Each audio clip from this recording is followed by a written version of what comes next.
Game Plus, iHeartRadio, YouTube TV. So many ways to take us in. Guess what? We don't care which way you do. We just appreciate that you do. It's Gil Alexander. It is Kelly Bidlin, producer number 9. So much more than a producer. So much more.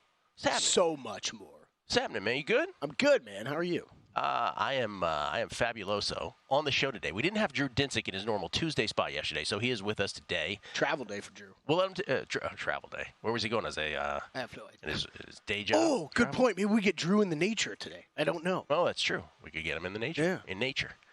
We have had him in all kinds of. We really have. Natural habitats. You name it, he's been there. Yeah, the last time was like on a work site location, right? Mountains, work site, beaches. In the middle of California. And leads a good life. We'll let him take a victory lap for his Olympics, and then we'll get his thoughts on the NFL and tennis, which I have my picks coming up here momentarily.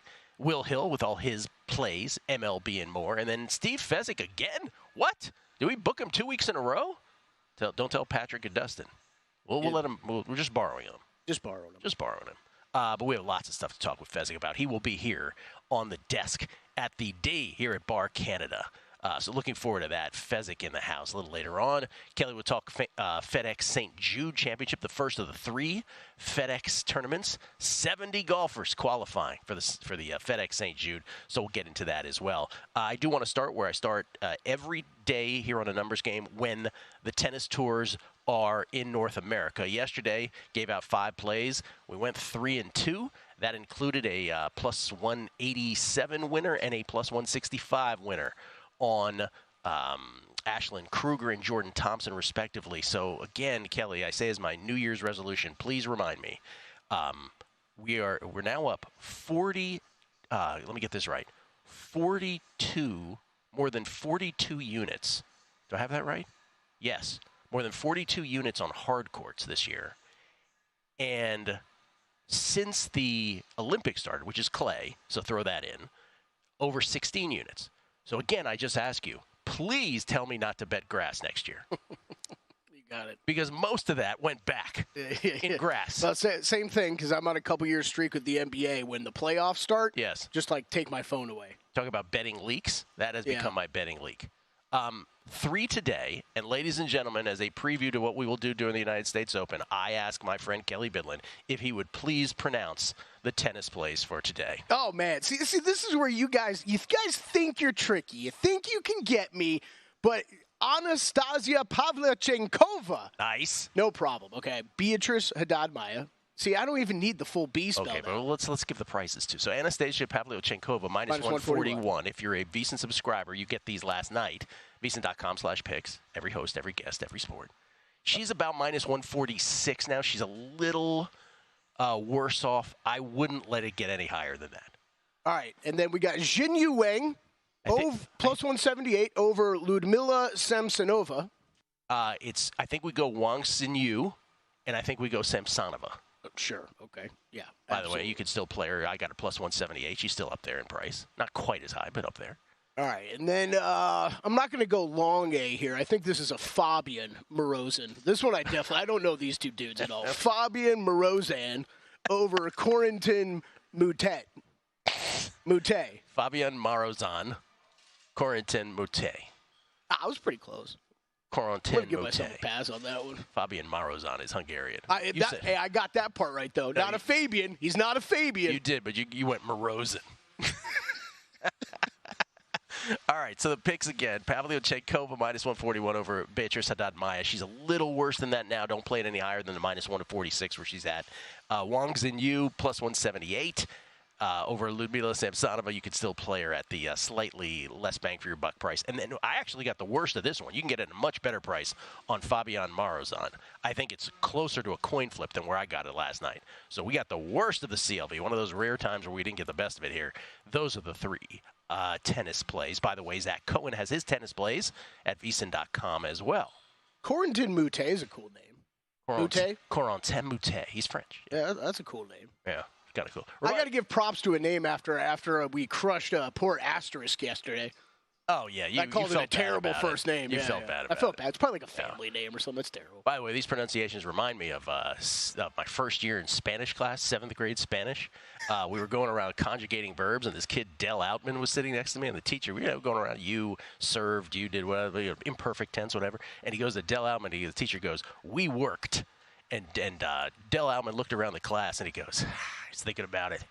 And he goes, and he was so sure of himself, and he goes, with a smile on his face, he goes, Nosotros trabajamos. We died. That's awesome. Nosotros trabajamos. Oh, my God, it was fantastic. Anyway, so the big news in the NFL, J.J. McCarthy, he didn't tell anybody while this was happening the other night. Trabajamos. He didn't tell anybody that he kind of got hurt. And so after the game, he had a great performance, as we talked about, in the Vikings' preseason debut for the Vikings' first-round draft pick, J.J. McCarthy. Turns out he needs meniscus surgery.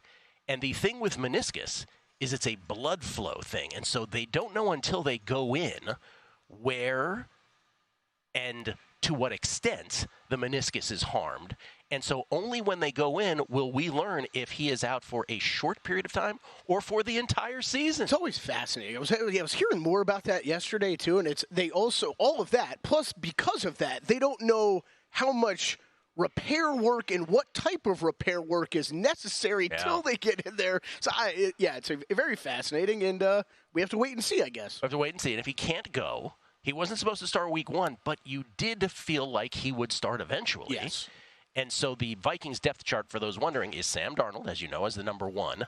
But then it would be, if McCarthy can't go, Nick Mullins, who, it's just like what a career he has forged as an NFL backup. Nick Mullins and Jaren Hall. Jaren Hall is your third string. I was thinking about those guys yesterday because the Vikings were kind of one of those teams I had circled to bet on look preseason because of that depth at quarterback.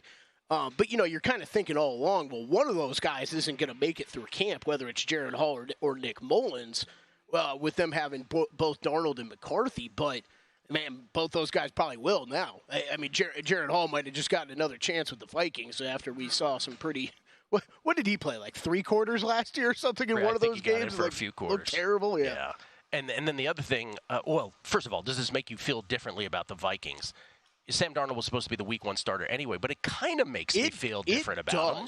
Yeah. For me, it does. Me too. I'm not one of these because I expected him to play at some point. Me too. So, I mean, I've never been super down on this Vikings team. I also feel like there's others we've talked to that have been very high on them. Where I'm not super high on this team, but I think if you were high on this team this year, and by high on this team I mean going over their win total, actually competing for a playoff spot, right? Right.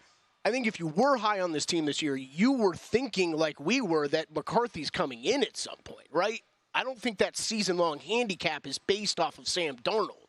No, and we'll see if it's season-ending or if he's only going to be out for a short period of time. But if it were season-ending, it would make me feel a little different about them. I'll tell you again, let's go back to 7 days ago. But you're also right. Like, if he's out 8 weeks, does it matter at all? I don't know that it matters at all. It might have been been the game plan the whole time anyways. And we have to wait till the results of the surgery before we know any answers. What would obviously matter more in terms of your perception of a team, or at least to me it did, a week ago when you were off, I talked about the whole Brandon Aiyuk thing with San Francisco.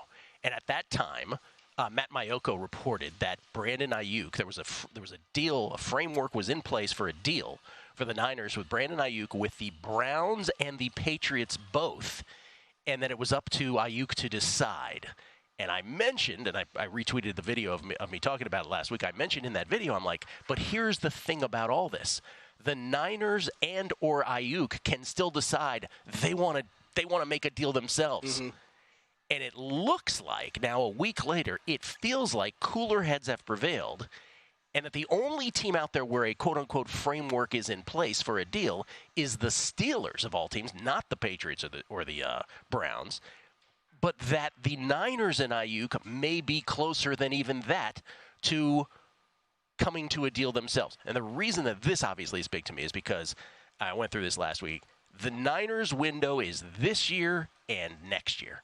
Period, as the kids say, right? That's it, because after that, that's when you have to pay Brock Purdy.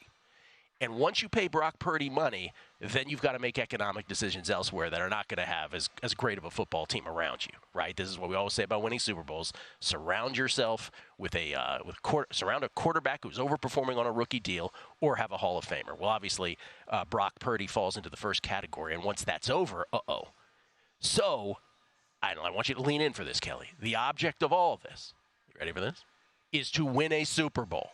And so if you lose a piece like Brandon Aiyuk, and a lot of people say, well, he's not the key cog in the wheel. You don't know. If you're not watching all 22, you don't really know the chicken and the egg on every play. Is he creating the space for Kittle and Debo? Correct. Or are they creating the space for him? We don't know this answer. I used to say that about when Kirk Cousins played for Washington. Is it Deshaun Jackson creating the room for Jordan Reed underneath? Like, you don't really know unless you can analyze the footage. That's almost always been a thing with any great offense with multiple receivers, right? Absolutely right. It's both. Yes, they're all individually talented, but yes, they're also creating separation in space and distracting defenses because of their ability. So I think, given the window and given what the object of all of this is to win a Super Bowl, and this just in, the Niners have still not done so with this current group, I think they'd be nuts to let Brandon Aiyuk go. Yeah, me too. So me too. It does. I mean, these reports are weird, right? Because we don't see this like in other sports. Like the fact that reportedly Steelers and 49ers have a deal in place, yet the 49ers and Brandon Aiyuk are talking off to the side. And I don't think, heart of hearts, I don't think he ever wanted to leave. He just wanted his money. I just can't believe your first reaction wasn't like mine, and it was, sure, the Steelers, absolutely, with total under there. Kelly has walked off the set. Jude Dinsick is next. We'll give him Olympics victory lap and his NFL thoughts next.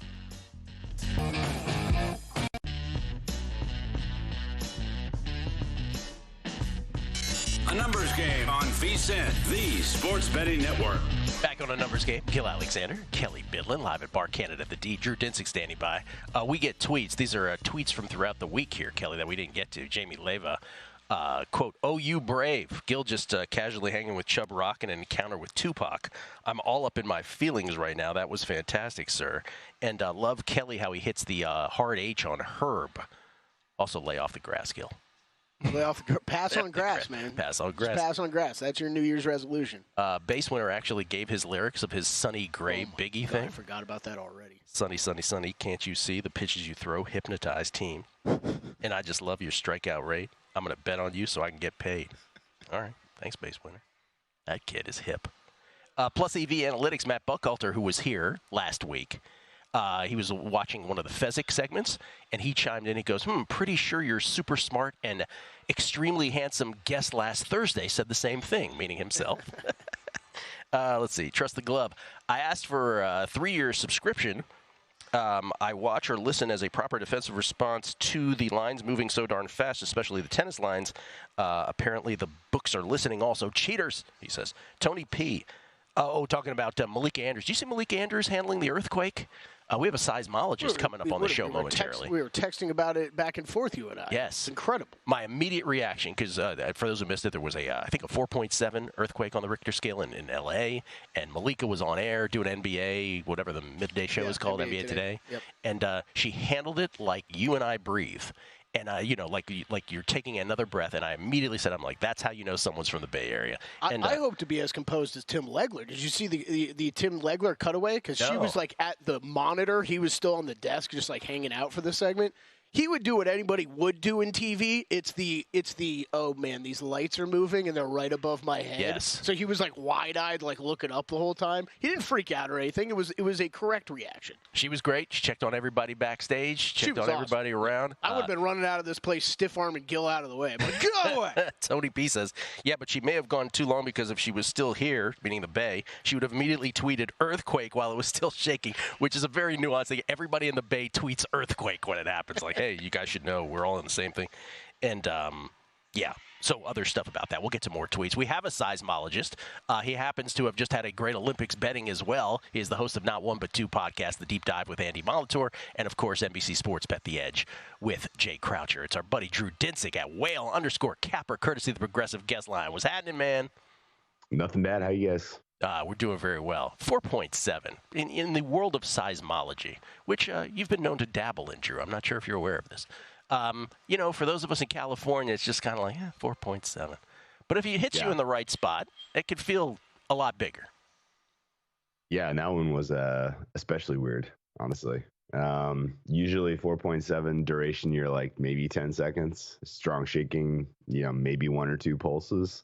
That was actually kind of more. It was more energetic than your normal 4.7, and in particular, it hit downtown LA hard. It was almost directly under downtown LA. It was like in the Pasadena area. So, what people kind of lose track of a little bit with earthquakes is they kind of focus on the magnitude, but your proximity to the actual strongest part of the shaking tends to matter more. Yes. And when you have something centrally located, like in an urban area, and everybody feels it, it can be spooky. And that one was pretty significant for what was a smaller magnitude. But these things happen. Good for her for handling it like a pro. As the crew tells me, Patrick Maher as well was on the air right in the middle of Sharp Money doing his show from that area while it hit. And so, he was cool as a cucumber? They didn't say that part. Matt Hicks did not say that part. I don't know. I've been in ones that are rolling. I've been in ones where it felt like a higher power grabbed the building you're in and just went bam one time, and those are terrifying. Those are the worst. Drew, congratulations on your fine Olympics. How great was it for you? It couldn't have drawn it up anymore, and couldn't have drawn it up any more outstanding in terms of results. And then, like, the way it played out made it especially enjoyable, right? I tend to play into the medal markets, not just because that gives you a little bit of margin of error of, more events and more opportunities, but it just makes the 2 weeks more fun. And if you care about like random sports, it just drives the entertainment value up exponentially. And so the first week was all about sort of sweating out and missing out on random French golds, which there were a lot of close calls. And then week 2 is all about like, let's just get a couple Spanish golds home. Ultimately, the women's water polo came through on the final, really at the death, and that was the 5th one I needed. So couldn't have drawn it up any more enjoyably. And the highlight for me was certainly sweating that Spain men's soccer final, where they're up 3-1 and they blow a 2-goal lead and then win in extra time. And then right at that same time, the men's triple jumper from Spain wins gold. And I had individual bets on him that were pretty heavily staked. So I was just in heaven watching that on Friday. So very cool. And just in general, like, I don't know that you can do better than France did in terms of putting on a show. Like, It was so cool. And we could go on and on. I would have a tough time power rating my top 10 venues because everything was so sick. Fencing in a castle or whatever was ridiculous. Yeah. Although the cross-country horse racing was ridiculous too. Yeah. We went through a little bit of this last week, and like it were so many great venues that Drew, I think, left out the beach volleyball under the Empire State Building. Like, it was just incredible. They were literally under it. It was incredible. Right in the shadow of the Eiffel Tower. Amazing. Congratulations to you, and it also ended well on the final day where the U.S. got to over 39 and a half, right? That was the big drama at the end. Yeah, last gold awarded took us to 40. Took us to 40. It was a beautiful thing. All right, what's the next random sport, what people would consider random that you're betting on? Or at this point, is it just all football, U.S. Open tennis, and then that's it? Nothing random coming forward? Yeah, you got it. U.S. Open tennis, football. I had to pivot hard and kind of get caught up on tennis before the U.S. Open because I basically mailed the Canadian Open entirely. And I mean, I'm glad I did, because guess who I did not have on my radar as making runs was Anisimova and Alexei Popyrin. Popyrin winning it all was just a holy heck. That must have been like a 300-to-1 shot pre-tournament. But whatever the case is, I need to get back into the groove tennis-wise, and then I've already made a bunch of bets for week 1 for NFL, and I think starting to kind of fine-tune my handicap on all these teams as we get ready to start the season. All right, let's hold the week 1 till right after the break, but let's talk about the U.S. Open for a second. Let's just do a couple minutes on that. What are your thoughts here? Yannick Sinner on the men's side now already sort of the injuries are creeping back. It feels like we're We're talking about him pre-Aussie Open, right, where it's sort of like, can you really trust this injury? Novak Djokovic coming off the gold. Is there such a thing as a letdown in tennis? And how do you feel about a always crowded ladies' side on hard courts? So on the men's side, I agree with you. I'm nervous about Sinner's health and just in general, it doesn't necessarily feel like we're seeing the same guy that, lit the world on fire last fall into the, winter and spring swing.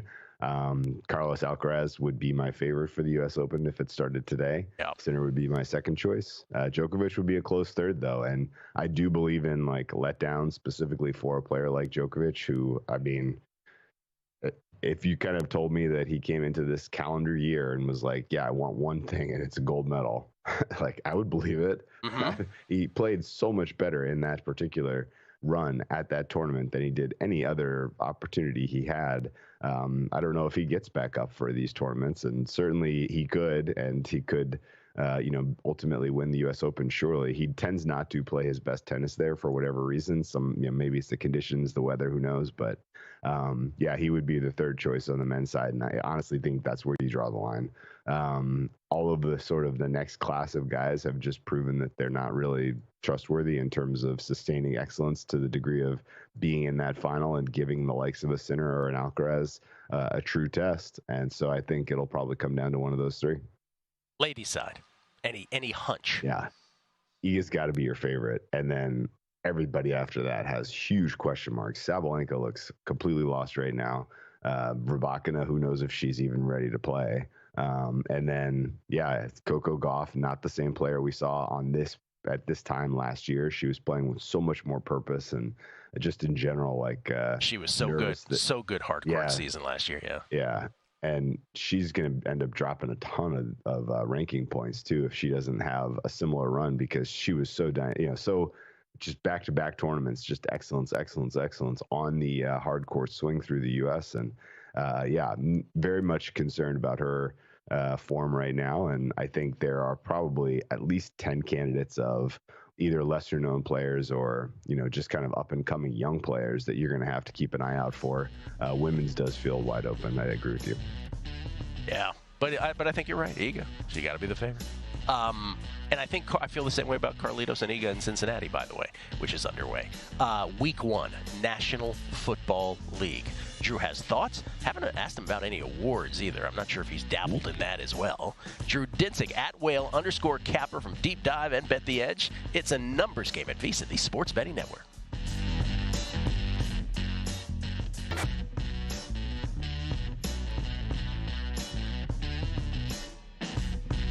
A numbers game on VSiN, the Sports Betting Network.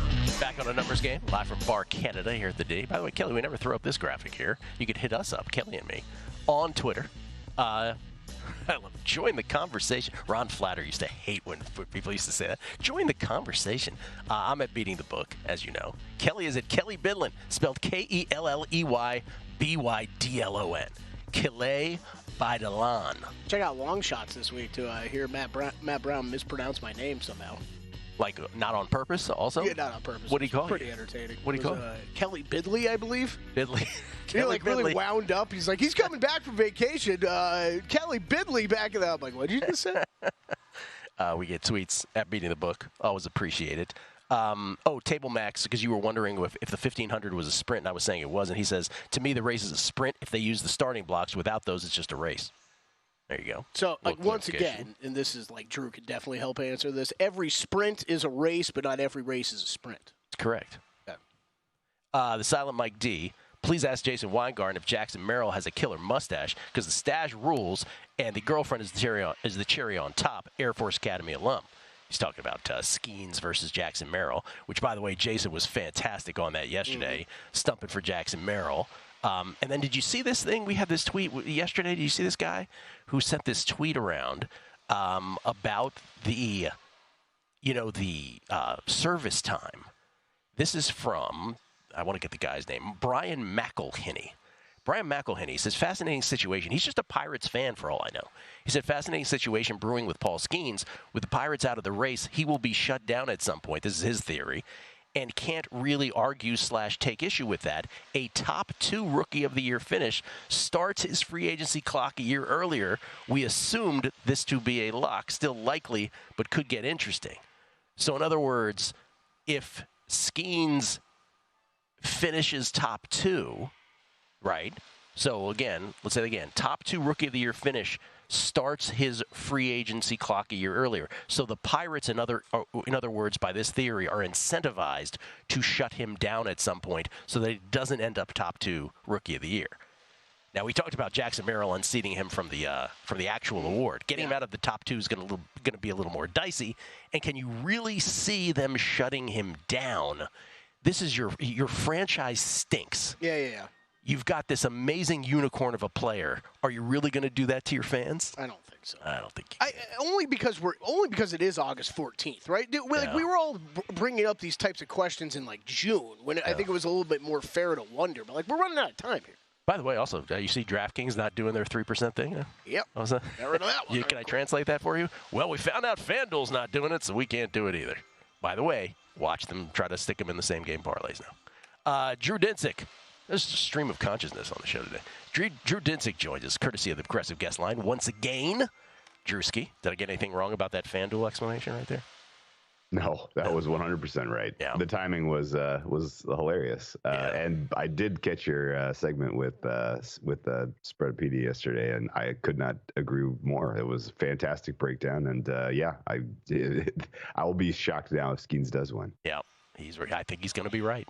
Okay, week 1, National Football League. I cannot believe we are this close. This is where it gets real. Still two more preseason games, and then that awkward week off where we all kind of have to sit and look at each other for an additional week.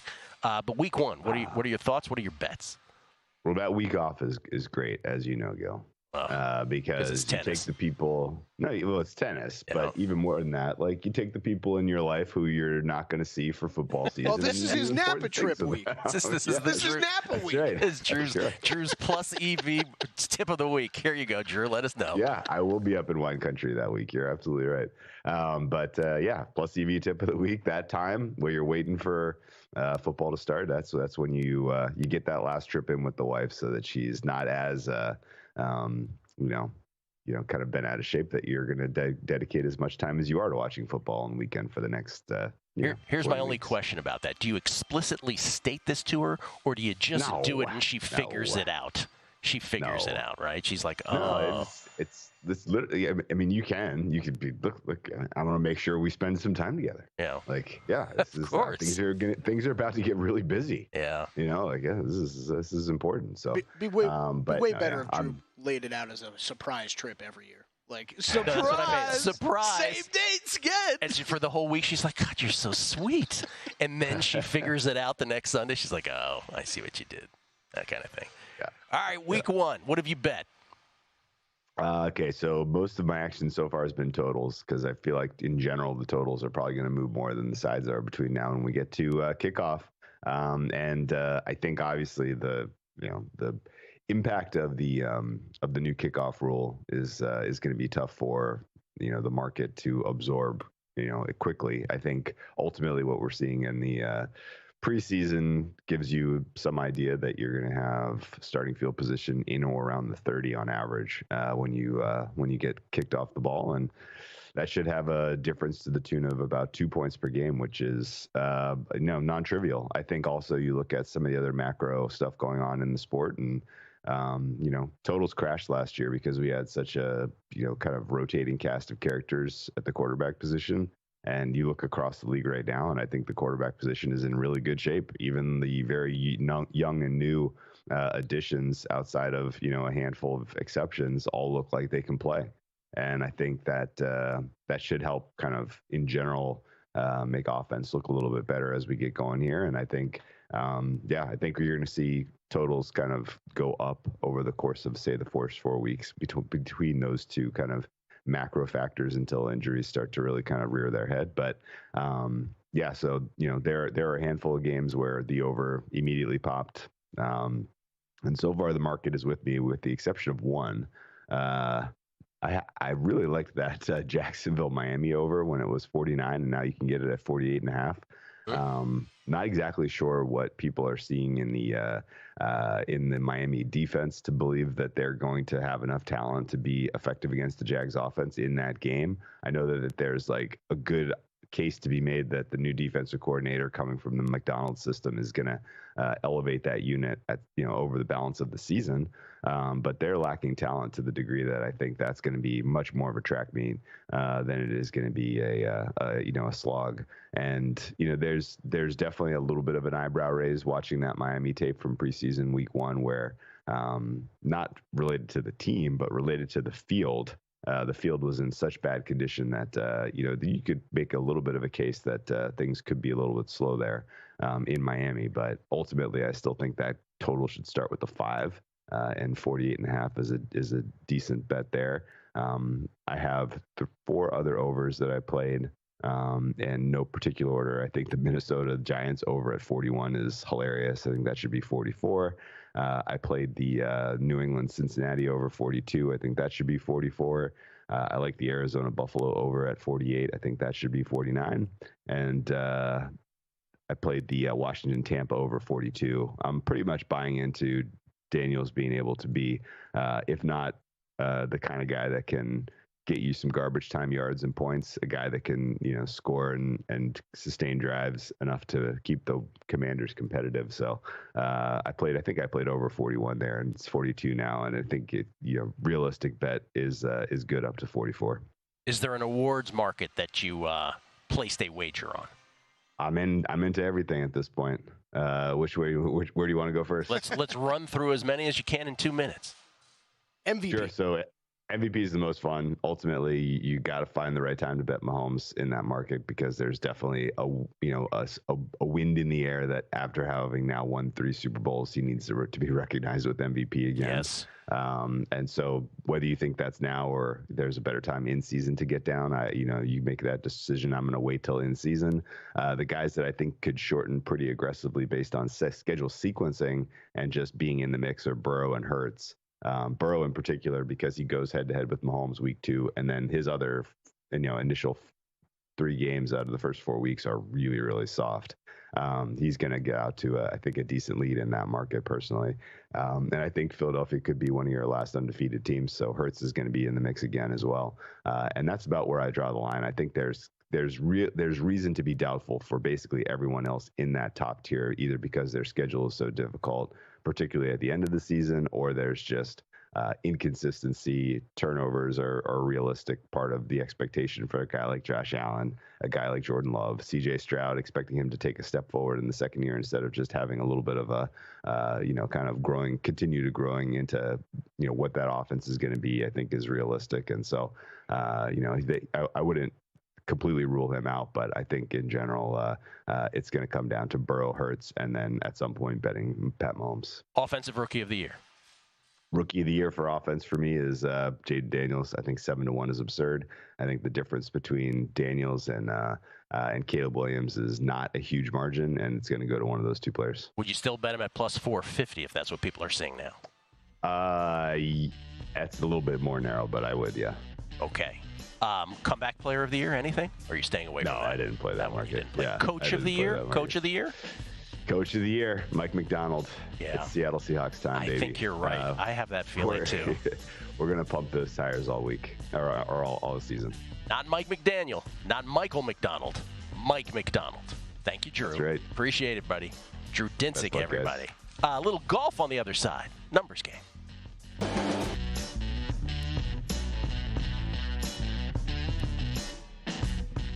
A numbers game on VSiN, the sports betting network. Hey, Kelly, we're in town, so when you do contests, you don't need a proxy. But those that are not in town do. Say what? Yeah, man, it's true. And you know what we prefer? Winner's Circle Proxy.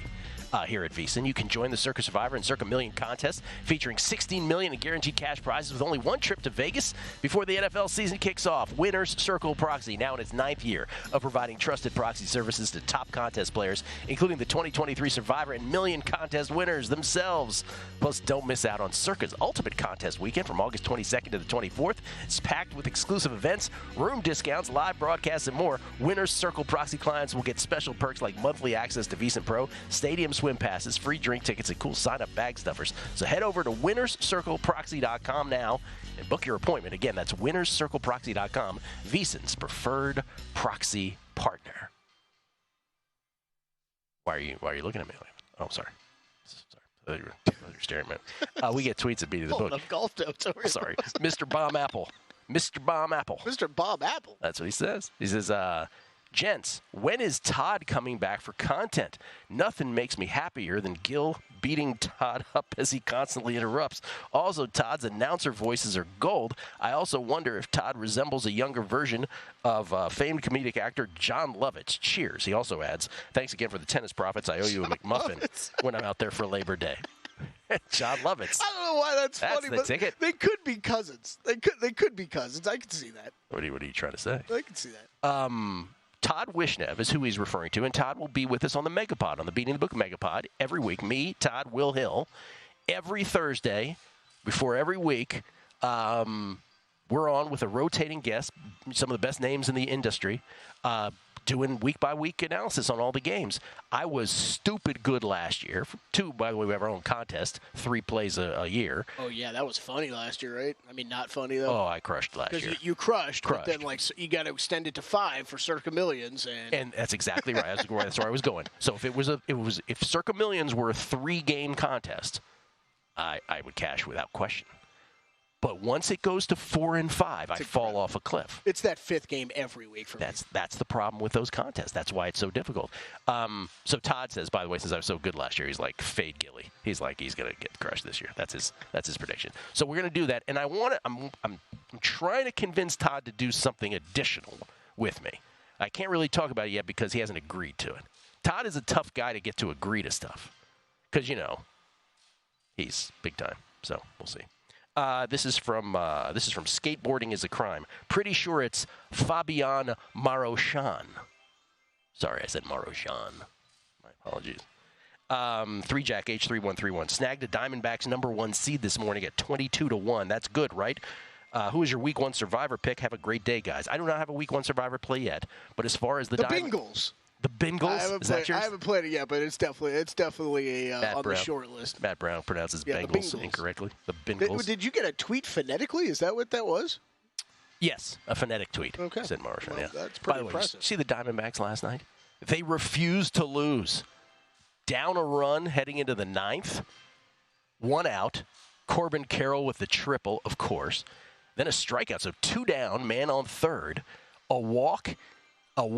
So bases juiced, 2 out, down 1. And Jake McCarthy with a 2 RBI walk-off.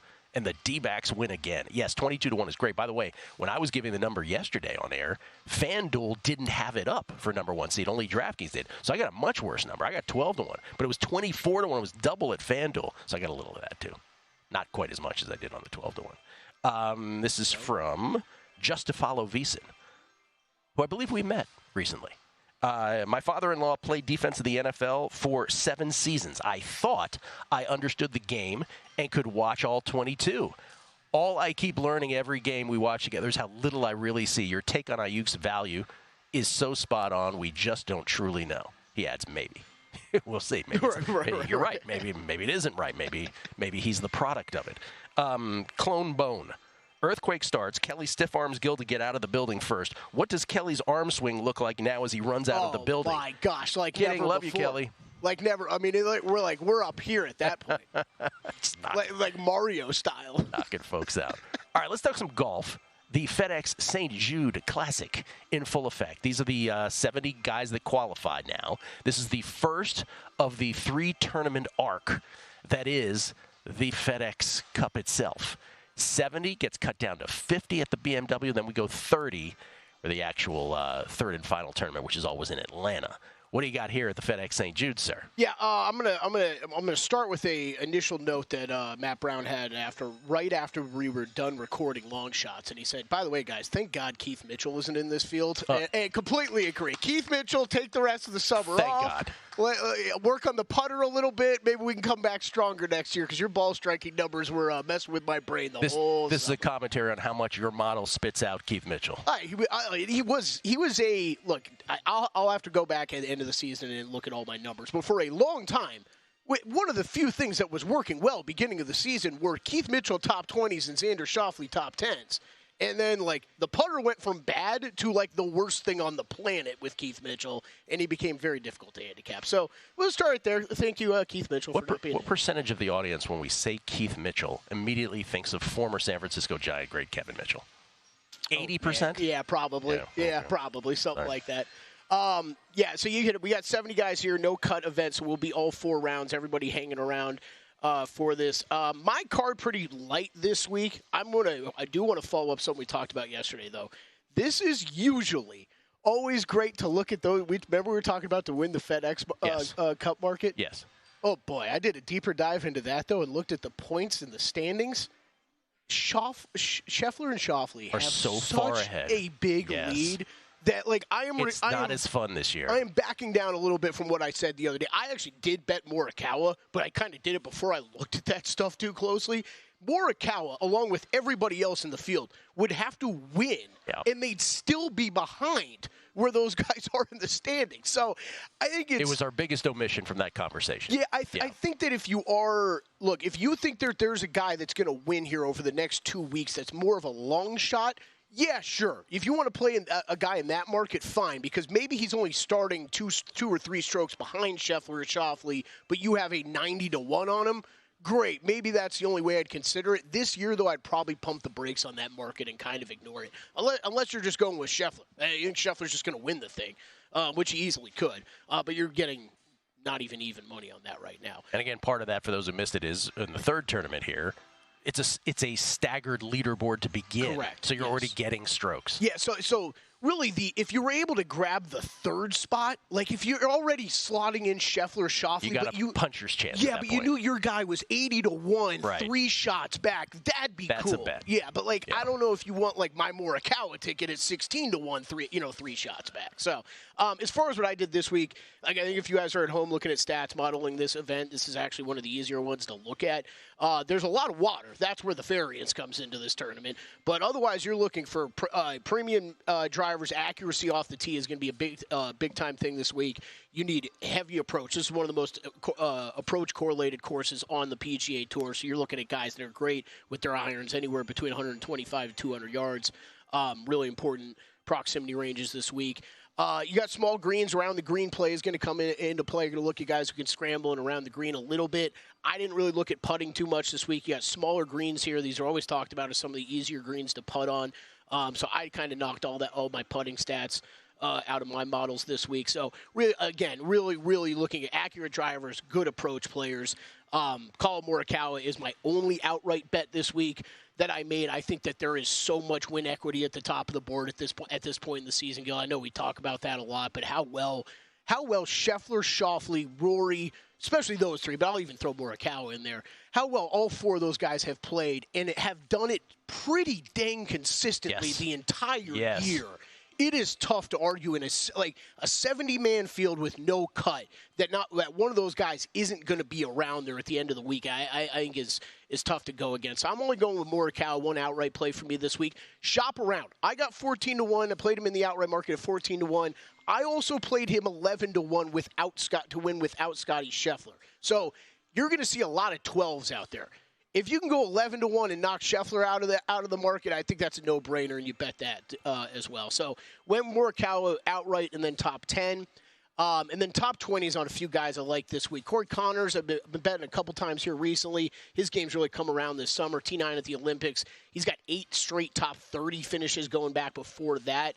And at this course, T6 and T28 the last 2 years, so has played pretty well here. Like a top 20 on him. Like Tom Kim this week as well. Played him in top 10 and top 20 markets. 8th at the Olympics. Couple good runs here over the past couple years as well. Sung J.M., I'm interested. That's a smaller bet for me on the top 20, but his game's been turning around a little bit. And then some matchups. Brian Harman over Jordan Spieth. Tom Kim over Russell Henley. And Tony Finau over Billy Horschel. Love it. Love it. Which I think I'm going to add to that one this week. You love yourself some Billy Horschel as well. Not quite as much as Keith Mitchell. I like fading Billy Horschel. I don't think. Oh, really? He's had a couple good tournaments in a row here, and I don't think it's going forward. Will Hill joins us on the other side with all his bets. He, of course, is the host of the Wish I Had Wagered an Additional Mount podcast, but now I have regrets. That's on the other side. Numbers Game, VSiN, the Sports Betting Network. Don't bet college football this season without VSiN's College Football Betting Guide.